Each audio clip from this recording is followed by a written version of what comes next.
ഭാര്യ ഭർത്താക്കന്മാർക്കിടയിൽ പലപ്പോഴും സംഭവിക്കുന്ന ഒരു പ്രോബ്ലം എന്ന് പറഞ്ഞാൽ ഭാര്യ പൊട്ടിത്തെറിച്ചതിൻ്റെ പേരിലുണ്ടാകുന്ന പ്രശ്നങ്ങളാണ്.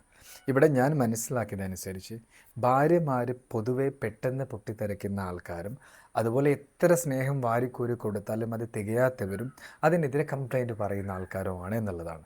ശരിക്കും ഇവിടെ പലപ്പോഴും ഭർത്താക്കന്മാർ ചെയ്യുന്നൊരു അബദ്ധം എന്ന് പറഞ്ഞാൽ വർക്കിൻ്റെ പ്രഷർ കൊണ്ട് അല്ലെങ്കിൽ ബിസിനസ്സിൻ്റെ സ്ട്രെസ്സ് കൊണ്ട് എന്ത് ചെയ്യുന്നു വെച്ചാൽ അവരെങ്ങനെ പൊട്ടിത്തെറിച്ചോ അതേ രീതിയിൽ തിരിച്ചങ്ങോട്ടും പൊട്ടിത്തെറിക്കും. അപ്പോൾ സ്വാഭാവികമായിട്ടും ഇവരുടെ ഇടയിൽ വലിയ ക്ലാഷ് വരുമെന്നുള്ളതാണ്. ശരിക്കും ഇവളീ പൊട്ടിത്തെറിക്കുന്നതിൻ്റെ കാരണം സ്നേഹം മീൻസ് ഓവർഫ്ലോ ആയതുകൊണ്ടും അല്ലെങ്കിൽ ഞാൻ അവൾക്ക് അവൈലബിൾ ആവാത്തത് കൊണ്ടും ഇത് സ്നേഹം കൊണ്ടാണ് ഈ പൊട്ടിത്തെറിക്കുന്നത് എന്ന് ഭർത്താവ് തിരിച്ചറിഞ്ഞ് വിവേകത്തോടു കൂടി പെരുമാറുന്ന അന്ന് ലൈഫ് വളരെ ബ്യൂട്ടിഫുൾ ആകുമെന്നുള്ളതാണ്. ശരിക്കും ഭർത്താക്കന്മാരായി ഞാൻ അടക്കമുള്ള ആൾക്കാർ മനസ്സിലാക്കേണ്ടത് ഇവർക്ക് ഇഷ്ടക്കൂടുതൽ കൊണ്ടാണ് ഇവരിതിങ്ങനെ പെരുമാറിക്കൊണ്ടിരിക്കുന്നത്. ഇവർക്കിത് മാറ്റാൻ പറ്റില്ല. കാരണം ഇവരത്രയ്ക്ക് നമ്മളെ സ്നേഹിക്കുന്നുണ്ട്. അപ്പോൾ അതുകൊണ്ട് തന്നെ ഇവർ സ്നേഹിക്കുന്നിടത്തോളം കാലം ഈ പൊട്ടിത്തെറി ഉണ്ടാവും എന്നുള്ള കാര്യത്തിൽ ഒരു സംശയമില്ല. അപ്പോൾ ഇന്ന് മുതൽ വിവേകത്തോടു കൂടെ നമ്മൾ പെരുമാറാൻ ശ്രമിക്കുന്നുവോ അന്ന് മുതൽ ജീവിതം ഏറ്റവും മധുരമുള്ളതായിട്ട് മാറും എന്നുള്ളതാണ്. അതുകൊണ്ട് മാറാൻ തയ്യാറാവേണ്ടത് ഭർത്താക്കന്മാരാണ്.